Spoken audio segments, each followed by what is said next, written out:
বিবাহের পরে যখন দেখবা তোমার স্ত্রী 2 নম্বর, তোমার স্ত্রী চরিত্রহীন, তোমার স্ত্রী পরকীয়ায় আসক্ত, তোমার স্ত্রী মোবাইলে পরের পুরুষ দেখে আসক্ত, সেদিন বুঝবা বাপ দুনিয়া কত কঠিন। সেদিন আর আখিরাতের জাহান্নামের আগুন জ্বলতে হবে না, তোমার হায়াতে তোমার কলিজার মধ্যেই জাহান্নামের আগুন জ্বলে উঠবে। এক চরিত্রহীন নারী, বেপর্দা বেহায়া নারী যার জুটে বিবাহিত স্ত্রী হিসাবে, তার জীবনে আর জাহান্নাম লাগে না, ওইটাই যথেষ্ট। এই জন্য ওলামায়ে কেরাম বলে, কারো স্ত্রী যদি হয় অসৎ, কারো স্ত্রী যদি হয় চরিত্রহীন, কারো স্ত্রী যদি হয় বেহায়া, তাহলে ওই ব্যক্তির ওই ঘরই ওই জীবনটাই জাহান্নামের টুকরো। এই জন্য যুবক ভাই, কিশোর ভাই, নওজোয়ান, প্রতিনিয়ত নারী ছবি দেখে মোবাইলের অশ্লীল তোমরা দৃশ্য যারা দেখো, ভিন নারীর ছবি দেখো, কি চাচ্ছ তার কাছ থেকে? বলো বাবা, তার কাছ থেকে তুমি কি চাও? মানে তারে দেখে তোমার কি মন চাচ্ছে? জিনা করতে? আর কি? তোমার কলিজা যদি খুলতো, তোমার দিল যদি খুলতো, তো সেটার মধ্যে এটাই পাওয়া যাইতো যে তুমি মনে মনে কামনা করছো, যদি আমি সুযোগ পাইতাম তাহলে তো আমি এই নারীর সাথে জিনা করতাম। যদি বলো না আমি বিয়ে করতে, তো বিয়ে করতে কতটা বেডি সাউন্ড লাগে?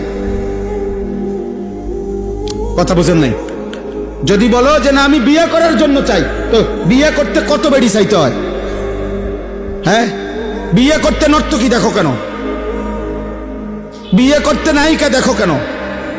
বিয়ে করতে বিধর্মী দেখো কেন? কথা বলেন না? তাহলে বুঝাই তো গেল বিয়ে না, মাকসাদ তোমার জিনা, মাকসাদ তোমার ব্যভিচার।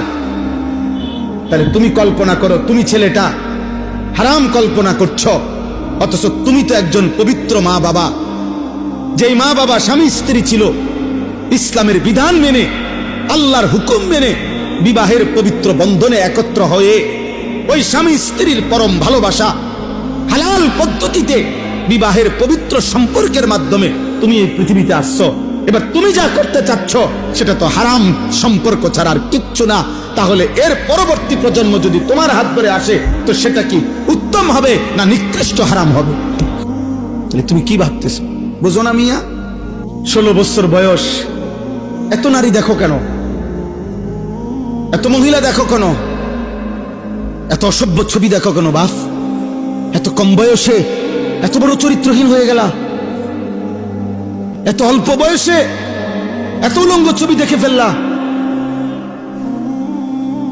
এবার তো তোমার আর পৃথিবীর সুন্দরী বউ এনে দিলেও তোমার তৃপ্তি হবে না, কারণ তুমি না আরো এর চাইতে অসৎ দেখছো।